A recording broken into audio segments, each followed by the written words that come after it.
Vulnerable children and young people are one of Ofsted's main priorities, and within that, the experience of children and young people with SEND and the outcomes they achieve remain important concerns for us. And COVID has deepened those concerns.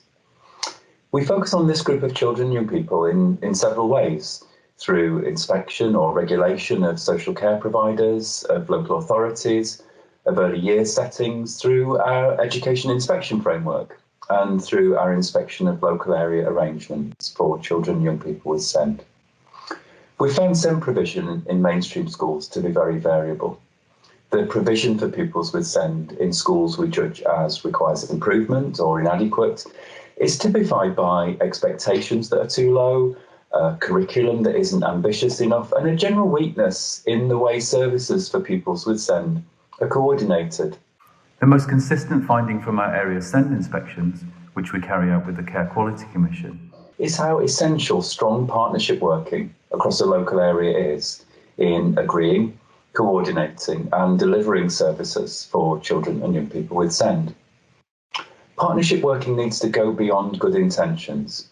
Areas need to engage in practical activities such as working together to understand children and young people's difficulties and starting points, and jointly commissioning the services they need.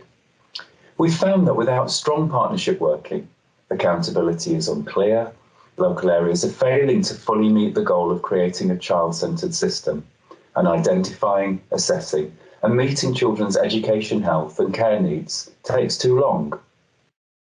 That said, positive aspects of partnership working in some areas we have visited included parents and carers being meaningfully involved in decision making and planning, parents and carer forums having a prominent role in strategic co-production, and there being an understanding that co-production with families involves treating them as equal partners.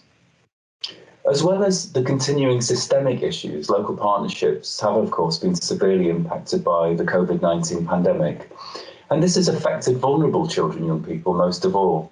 We're particularly concerned about what children and young people with SEND have lost: access to their education, access to additional support, access to essential health services, access to routine and to familiar adults outside the home who understand and can meet their needs. Families have found it increasingly hard, as well as being fearful for their child's health and well-being. They've had to cope with the loss of informal support from family and friends, leading to many families feeling abandoned. Some children and young people with SEND are likely to experience lasting harm. Undoubtedly, there are some children and young people who flourished during the restrictions, and the shift to online working has had a positive benefit for some families in, for example, accessing resources or following education or therapy programs. Some areas have embraced technology and work remotely to build networks and join services up. We can see that the use of technology has helped areas to build better multi-agency working and improve collaboration. But area leaders have found the pace and scale of change needed during the period of COVID-19 restrictions have been challenging.